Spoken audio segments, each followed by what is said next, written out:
Doctor Srivastava का homeopathy के क्षेत्र में बहुत बड़ा योगदान है, चाहे वो चिकित्सा हो, चाहे वो कंसल्टेशन हो। कोविड के पीरियड में भी डॉक्टर साहब ने होम्योपैथी के माध्यम से अपनी सेवाएं दी। तो आज हम बात करते हैं डॉक्टर शैलेश श्रीवास्तव से। डॉक्टर साहब, होम्योपैथी को लेकर के शुरू से लोगों के मन में दो विचार आते हैं कि असरदार बहुत है, इसको जानने वाले बहुत कम हैं।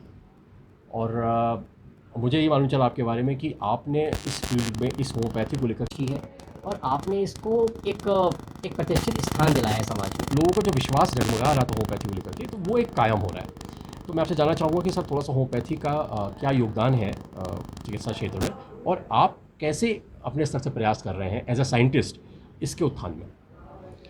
सबसे पहले तो मैं बहुत बहुत आपको धन्यवाद देना चाहूँगा कि आपने ऐसा महत्वपूर्ण मुद्दा और आज आपने ये इस विषय पर हमसे कुछ जानने की चेष्टा किया। देखिए, होम्योपैथिक सिस्टम जो है वो आज की डेट में WHO के अकॉर्डिंग एक अल्टरनेटिव सिस्टम ऑफ ट्रीटमेंट में है। और होम्योपैथ 17वीं शताब्दी से स्टार्ट हुआ, जिसको हम लोग कह सकते हैं कि सैमुअल हेनीमैन साहब ने इसको 1779 से एक इस रूप में ले आए जो कि एक चिकित्सा का एक पार्ट बना। बेसिकली इस होम्योपैथिक सिस्टम ऑफ ट्रीटमेंट का सिद्धांत क्या है, अगर हम लोग इस पर थोड़ी बात करें तो हम लोग ये कह सकते हैं कि होम्योपैथिक लाइक क्योर्स लाइक के सिद्धांत पर काम करती है। लाइक क्योर्स लाइक क्या है कि होम्योपैथिक सिस्टम का मानना है कि जिस न्यूट्रिएंट से या जिस केमिकल से या जिस पदार्थ से किसी भी व्यक्ति को उसकी अधिकता से जो उसका नुकसान होता है, जो उससे डिजीज़ आती है, जैसे मान लीजिए कि हम लोग टार्टरिक एसिड ज़्यादा ले लें या इमली का सेवन ज़्यादा कर लें तो हमारी बॉडी में मेलानिन का लॉस होने लगेगा, या हमारी बॉडी में सफ़ेद चकत्ते या इस तरह के विटिलिगो जैसी एक बीमारी ऐसी देखने को मिलने लगेगी। तो अगर उसी इमली के अधिकता से ये बीमारी हो रही है तो उसकी न्यूनता से, उसकी बहुत लो पोटेंसी या उसकी बहुत ही लो क्वांटिटी से हम लोग उस बीमारी का इलाज भी कर सकते हैं। तो ये इसी को हम लोग होम्योपैथिक सिस्टम ऑफ ट्रीटमेंट के अंतर्गत बहुत सारे साइंटिस्ट ने इसी प्रथा को, इसी व्यवस्था को आगे बढ़ाया और आज उसी व्यवस्था पर हमारा ऐसा उद्देश्य है कि हम इस पर काम करें जो कि हमारे लिए एक बहुत सहज और सामान्य, या जिसको हम लोग कह सकते हैं कि इकोनॉमिकली भी बहुत उपयोगी होगी और सभी के लिए ये एक अच्छा हो सकता है। इस पर हम लोग काम कर रहे हैं। हमारे साथ बहुत सारे इस तरह के MD होम्योपैथ या फिजिशियन हैं जो कि इसका हम जो दवाइयों पे काम करते हैं उस पर वो क्लिनिकल ट्रायल करते हैं और हम उसको लेबोरेटरी टेस्टिंग करते हैं, जिससे कि लोगों के लिए ये अच्छी मेडिसिन साबित हो सके। डॉक्टर साहब, होम्योपैथी के जो कई रिसर्च एरियाज़ हैं जी, उसमें कुछ में आपकी विशेषज्ञता भी है, जैसे कैंसर संबंधित हैं या और भी जो पेट से संबंधित बीमारियां हैं उनको लेकर के। तो थोड़ा सा उसके बारे में बताएं कि होम्योपैथी का को लेकर के आपकी क्या रिसर्चेज हैं और क्या उसका क्या रिजल्ट आपने देखा। जी, देखिए, होम्योपैथिक सिस्टम जो एथनोमेडिसिनल प्लांट से जो बेसिकली दवाइयाँ बन रही हैं, लगभग 1100 से ज़्यादा दवाइयाँ होम्योपैथिक सिस्टम में हैं। अच्छा। होम्योपैथिक सिस्टम क्रॉनिक डिजीज़ में बहुत ज़्यादा इफ़ेक्टिव है।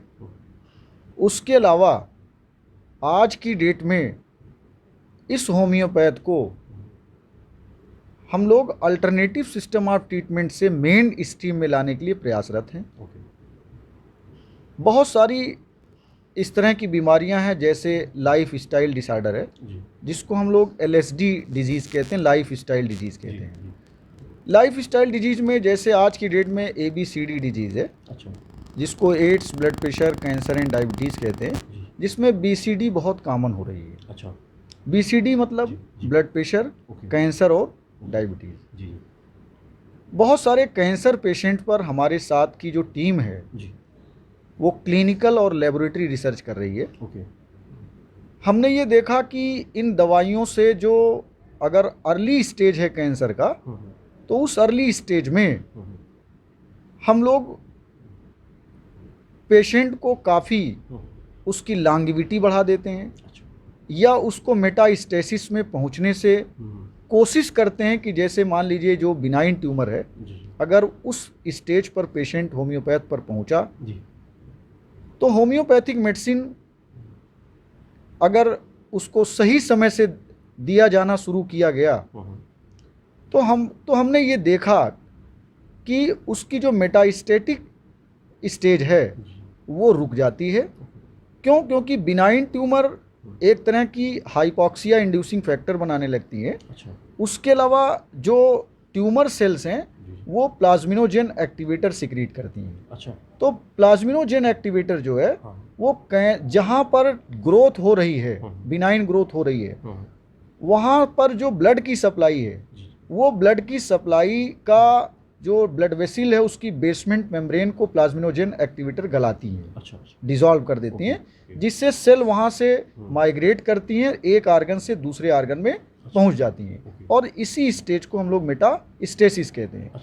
तो अगर अर्ली स्टेज में डिटेक्ट कर लिया जाए कैंसर और उस पर homeopathic system of treatment start कर दिया जाए, तो देखा गया कि मेटास्टेसिस या प्लाज्मिनोजेन एक्टिवेटर सेल बनाना बंद कर देंगी और मेटास्टेटिक स्टेज नहीं आएगी।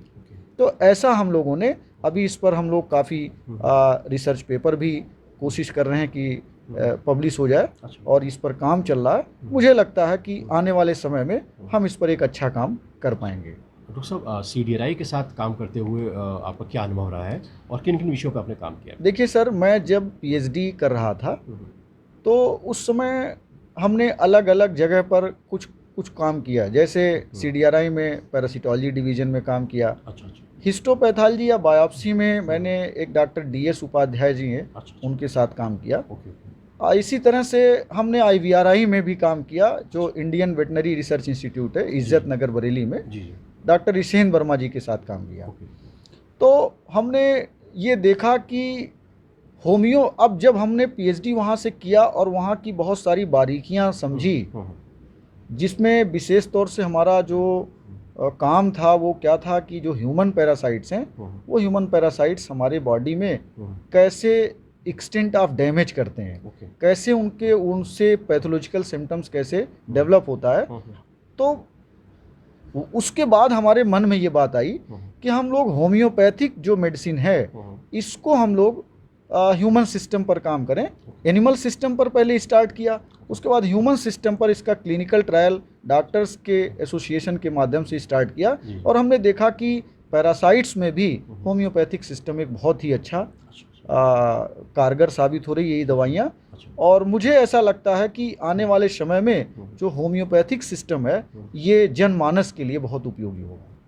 जी सर, अभी तक ये जो कोरोना का काल चल रहा था और जो सेकेंड वेव की बात थी, जी जी, उस समय भी लोग बहुत परेशान रहे। जी जी, और जैसे मुझे जानकारी मिली कि आपने दवाओं के माध्यम से और अपनी चिकित्सा विधि के माध्यम से कई लोगों का ट्रीटमेंट किया और वो सब स्वस्थ हैं। जी जी। तो अभी थर्ड वेव जो एक्सपेक्टेड है, इसको लेकर आप क्या कहना चाहेंगे और किस तरीके से आप अभी भी अपना योगदान दे रहे हैं इसको, मतलब इससे बचाव के लिए? जी जी, देखिए किसी भी वायरल डिजीज़ का विशेष तौर से जो एंडेमिक से पैंडेमिक होती है, एंडेमिक का मतलब होता है किसी एक पर्टिकुलर रीजन में कोई बीमारी है, और पैंडेमिक का मतलब वो विस्तार उसने ले लिया, तो उसको हम लोग पैंडेमिक वर्ड बोलते हैं। पैंडेमिक डिजीज जो ये SARS-CoV-2 वायरस है, सेकेंड वेव तो आपने देखा बड़ी लीथल थी। जी जी। एपिडेमियोलॉजिस्ट का कहना है, जो हमारे साथ में लोग हैं और जो चिकित्सक हैं काम कर रहे हैं, उनकी टीम है, उनका ऐसा कहना है कि होम्योपैथिक सिस्टम किसी बीमारी की इलाज नहीं करती, बल्कि जो पेशेंट के अंदर सिम्टम्स पैदा होते हैं उन पर हम लोग काम करते हैं। अब बात यह है कि SARS-CoV-2 जो है, आप यूँ समझिए कि एक म्यूटेशनल डिजीज़ हो गई, क्योंकि वायरस सबसे पहले ये बेसिकली एक तरह का कोविड वायरस था, या जिसको कोरोना वायरस कहते हैं। तो ये कोरोना वायरस जो है वो 1965 से ही डिस्कवर था। अच्छा। ये बच्चों के रिस्पायरेटरी ट्रैक्ट में, अपर रिस्पायरेटरी ट्रैक्ट में देखा गया था। अच्छा। सर्दी जुकाम जैसे राइनो वायरस की वजह से होता है कि कोई ऐसा व्यक्ति नहीं होगा जिसको कोई सर्दी जुकाम ना हो। दिक्कत क्या हो गई कि इसका म्यूटेशन हुआ इस वायरस का, अच्छा। और इस म्यूटेशन की वजह से इस वायरस ने एक लीथल इफेक्ट डालना शुरू किया। जी। तो ये देखा गया कि बहुत सारी मेडिसिन होम्योपैथिक सिस्टम में हैं जिनका सेकेंड वेव में भी बहुत देखा गया असरदार साबित हुई। जी। और हमारी जो टीम ने ये होम्योपैथिक सिस्टम से बहुत सारे लोगों को ठीक किया। अच्छा। थर्ड वेव्स के बारे में हमारा ऐसा कहना है कि थर्ड वेव बहुत खतरनाक नहीं होगी, लेकिन म्यूटेशन के बारे में क्लियर कट किसी को कोई भी बहुत क्लियर कट किसी का कोई ओपिनियन नहीं हो सकता, क्योंकि वायरस जब म्यूटेट करता है तो कई बार वो लीथल भी होता है और कई बार कम लीथल भी हो जाता है। लेकिन चुनौती है कि हमको अपने स्वास्थ्य को या हमको अपनी इम्यूनिटी को बूस्टअप करना होगा। हमारी जो वाइटल फोर्सेज हैं वो मजबूत होंगे। तो अगर वायरस आएगा भी, वायरस मान लीजिए हम लोगों को इन्वेड करेगा, अटैक करेगा, तो उसके अगेंस्ट हमारी जो इम्यून सिस्टम है वो प्रॉपर काम करेगी और हम लोग उससे बहुत ज़्यादा प्रभावित नहीं होंगे। जिसके लिए आपने देखा भारत सरकार ने इस तरह की वैक्सीनेशन की व्यवस्था शुरू किया है और वैक्सीन बहुत कारगर है। वैक्सीन एक अच्छा रिस्पांस दे रही है, इम्यूनिटी डेवलप हो रही। हमारी दवाइयों में हम लोगों ने एक दवाई डेवलप किया जिस पर 4 दवाइयों पर हम लोगों ने लैब में टेस्टिंग किया और उसके अलावा क्लिनिकल ट्रायल भी उसका चल रहा है। तो एक A2EI का कॉम्बिनेशन बनाया, जिसको हम लोग एकोनाइट है, आर्सेनिक है, जिसको एकोनाइट नैप कहते हैं, आर्सेनिक एल्बम है और इचिनेसिया है, और उसके अलावा एक दवाई हमारे यहाँ नोसोड है जिसको हम लोग इन्फ्लुएंजियम कहते हैं। तो इन चारों दवाइयों के कॉम्बिनेशन से एक दवाई प्रिपेयर किया है जिसका क्लिनिकल ट्रायल चल रहा है। मुझे लगता है कि ये दवाई बहुत थर्ड वेव्स के लिए बहुत अच्छी होगी और इसका रिस्पांस बहुत अच्छा होगा। और जो लोग इसको लेते रहेंगे पहले शुरुआत से ही, तो मुझे लगता है कि उनको वायरस का जो इफेक्ट होगा वो बहुत ही कम होगा। तो सर ये कैसे मतलब लोगों को दवा कैसे मिलेगी, या वो ये दवाइयाँ सारी दुकान पर जो होम्योपैथिक स्टोर हैं उन पर उपलब्ध हैं। उनको एक रेशियो में मिला करके एक साथ लेना है। ये ऐसे हमारे साथ के जो होम्योपैथिक चिकित्सक हैं उन्होंने क्लिनिकल ट्रायल, लेबोरेटरी ट्रायल भी हमारा फाइनल हो चुका है। तो उसके बाद ये उन्होंने ऐसा उनका कहना कि एक साथ ये दवाइयाँ मिला करके 4 ड्राप वो जीभ पर लें, तो उससे उनका जो इम्यून सिस्टम है, सेलुलर और ह्यूमरल इम्यूनिटी, वो स्ट्रांग होगी और इस वायरस का इफेक्ट बहुत कम होगा। वायरस कोई बहुत लीथल इफेक्ट नहीं डाल पाएगा। सर इसी से जुड़ा एक सवाल और है कि इम्यूनिटी को बात होती है इम्यूनिटी को लेकर के। जी। इसको कैसे हम लोग मजबूत बना सकते हैं, चाहे वो दवाओं के माध्यम से हो, चाहे वो लाइफस्टाइल के माध्यम चेंज करके हो, कैसे हम इम्यूनिटी को स्ट्रॉन्ग बनाएं? जी सर, बहुत अच्छा सवाल सर आपका है ये, क्योंकि इम्यूनिटी आज की डेट में देखिए WHO का कहना है कि स्वस्थ व्यक्ति का, स्वस्थ अगर कोई व्यक्ति है तो वो 3 लेवल पर स्वस्थ होना चाहिए। अच्छा। फिजिकल, मेंटल और बिहेवियरल। अगर कोई व्यक्ति फिजिकली फिट है तो मेंटली फिट नहीं है जी। या कोई मेंटली फिट है उसका बिहेवियरली वो फिट नहीं है, तो आप उसको स्वस्थ नहीं कह सकते। भारत के लिए बड़ा चैलेंज है, क्योंकि हमारे इस भारत में आज की डेट में स्वास्थ्य बहुत बड़ा चैलेंज है। हैप्पीनेस इंडेक्स घट रहा है। आप देख रहे हैं लोग, कोई ऐसा व्यक्ति नहीं है जो ये मिले और वो ये देखिए बीमार सभी हैं, उनके प्रकार अलग अलग है। कोई किसी बीमारी से, कोई किसी बीमारी से। इम्यूनिटी का जो सवाल है वो इतना अच्छा सवाल आपने पूछा। देखिए इम्यूनिटी ज़्यादा अच्छी तभी हो सकती है जब हम लोग इस इकोसिस्टम में एक नेचर के साथ हम लोग रहना सीखेंगे, क्योंकि नेचर के साथ जब हम लोग रहेंगे तो हमारी इम्यूनिटी अपने आप अच्छी होगी। और उसके लिए क्या करना होगा कि जो फूड मटेरियल है उसमें पेस्टिसाइड कम डालें, या वो पेस्टिसाइड वाला फूड कम खाएं, प्रिजर्वेटिव वाला फूड कम खाएं। और जो आज की डेट में हमारी गवर्नमेंट भी ऑर्गेनिक फार्मिंग, और आपने देखा कि गोबर की या खाद से या इस तरह की व्यवस्था जो आपने देखा कि जिसको कि ऑर्गेनिक एक फार्मिंग चल रही है, उनसे जो प्रोडक्ट तैयार हो रहे हैं वो हमारे लिए काफ़ी अच्छे हैं और उनसे भी हमारी इम्यूनिटी अच्छी हो सकती है। लेकिन इम्यूनिटी के लिए 3 चीज़ें हम सबसे कहेंगे कि वो 3 चीज़ें अपनी डाइट से अगर हटा पाएँ, बंद कर पाएँ, उसको एक्सक्लूड कर पाएँ, तो वो ज़्यादा इम्यूनिटी उनकी स्ट्रांग हो सकती है। वो क्या? 3 सफ़ेद चीज़ें। सबसे पहले जो चीनी है मार्केट में, ठीक है। चीनी की जगह पर उसका अल्टरनेटिव गुड़ तलाश लें। ओके।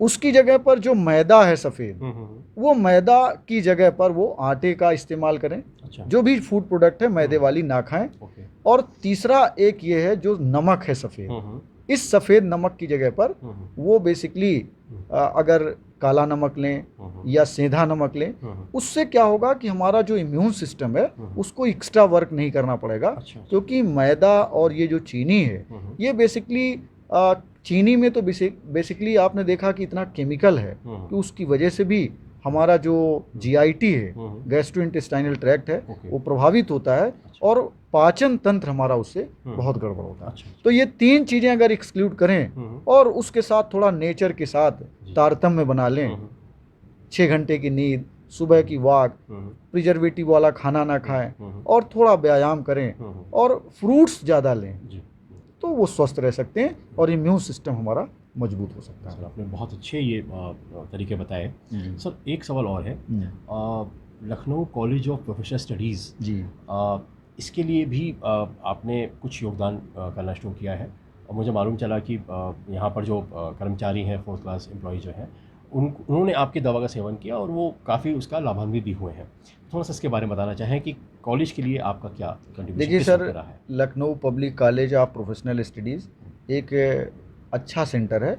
एक एजुकेशन में मुझे लगता है कि इस लखनऊ में अच्छा काम LPCPS कर रहा है। तो यहाँ के जो बेसिकली इस इंस्टीट्यूशन को जो डॉक्टर अवस्थी जी देख रहे हैं, उन्होंने हमसे संपर्क किया और उन्होंने कहा कि इस कोविड सेकेंड वेव के दौरान की जो सर आपकी डॉक्टर्स की टीम है बहुत अच्छा काम कर रही है। यहाँ हम एक विभूति फाउंडेशन है। अच्छा। जो विभूति फाउंडेशन बेसिकली समर्पित है ऐसे लोगों के लिए जो लोग जिनकी इकोनॉमिक कंडीशन ठीक नहीं है, जो जिनकी हेल्थ की अवेयरनेस नहीं है उस सोसाइटी में, तो विभूति फाउंडेशन उनको अवेयरनेस प्रोग्राम देता है और उसके अलावा होम्योपैथिक जो दवाइयाँ हैं वो फ्री वितरित करता है। अच्छा। उसमें मैं काम करता हूँ और उसी के माध्यम से हमने इस कॉलेज को जो यहाँ के डीन सर हैं उन्होंने हमसे जब संपर्क किया तो मैंने इस कॉलेज के सपोर्टिंग स्टाफ के लिए एक बीड़ा उठाया और विभूति फाउंडेशन के और साथी जो हमारे हैं उन्होंने ये संकल्प लिया कि यहाँ के जो सपोर्टिंग स्टाफ हैं उनकी सारी जो दवाइयाँ और सलाह है वो फ्री करेंगे। अच्छा। तो यहाँ के लोग काफ़ी अच्छे हैं और उन्होंने बहुत अच्छा रिस्पांस भी दिया और मुझे लगता है कि इसी तरह से और संस्थान को हम एक मेमोरेंडम ऑफ अंडरस्टैंडिंग में लेकर के MOU साइन करेंगे और उनके साथ उनमें कुछ जीवन में उनके कुछ तरक्की दे पाएंगे, कुछ उनका जीवन खुशहाल बना पाएंगे। तो मुझे लगता है कि मेरा विभूति फाउंडेशन जो है वो इसके लिए अच्छा काम कर रहा है। सर इसमें कोई डॉक्टर के पैनल है जो जी आपके सर, साथ कोई टीम है? कौन मेरे साथ डॉक्टर में फिजिशियन है, रिनाउंड फिजिशियन होम्योपैथ के डॉक्टर सुभाष चंद्रा जी हैं जो क्लिनिकल स्टडी में हैं, और डॉक्टर GC यादव हैं जो कि होम्योपैथिक विशेषज्ञ हैं, और हम एक होम्योपैथिक साइंटिस्ट और पैरासिटोलॉजिस्ट की हैसियत से इसमें काम कर रहे हैं क्योंकि रिसर्च का जो विंग है वो मैं देख रहा हूँ सर, वो क्लिनिकल स्टडी पर वो काम कर रहे हैं। तो ऐसे ही सर विभूति फाउंडेशन काम कर रहा है। सर एक अपील एक करना चाहेंगे कि आपकी सरकार से क्या अपील है और लोगों से क्या अपील है होम्योपैथी को अपनाने के लिए या सरकार के द्वारा प्रोत्साहन के लिए? तो देखिए सर, उद्देश्य हमारा ये है कि जब भी हम लोगों से इंटरेक्ट करते हैं, सोसाइटी में, घर में, रिलेशन में, इंस्टीट्यूशन में, हमने ये देखा कि लोगों के अंदर जो उनका जो हेल्थ है वो कहीं ना कहीं बहुत डिटेरियोरेट हो रहा है।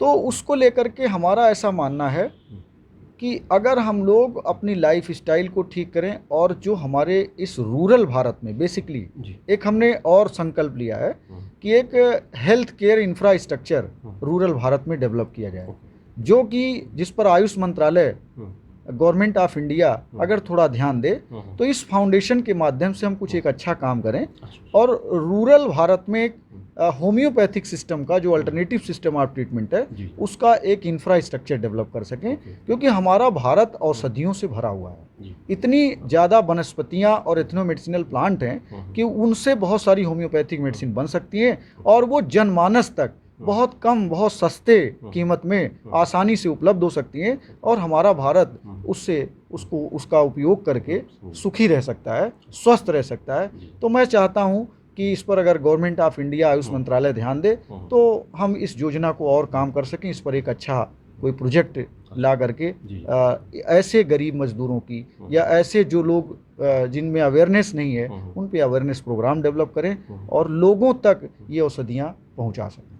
डॉक्टर साहब, हमसे बात करने के लिए आपका बहुत बहुत धन्यवाद। बहुत बहुत धन्यवाद। केस न्यूज़ की तरफ से आज ये विशेष प्रस्तुति रही और इसमें हमने बात करी डॉक्टर शैलेश श्रीवास्तव से, जो एक होम्योपैथी के वैज्ञानिक भी हैं और कई विषयों पे उन्होंने हमसे आज खुलकर बात करी। इसके लिए हम उनका बहुत धन्यवाद करते हैं और केएस न्यूज़ की तरफ से हम यही कामना करते हैं कि लोग इनके जानकारी का फ़ायदा उठाएं और अपने आप को पूर्ण रूप से स्वस्थ रखें।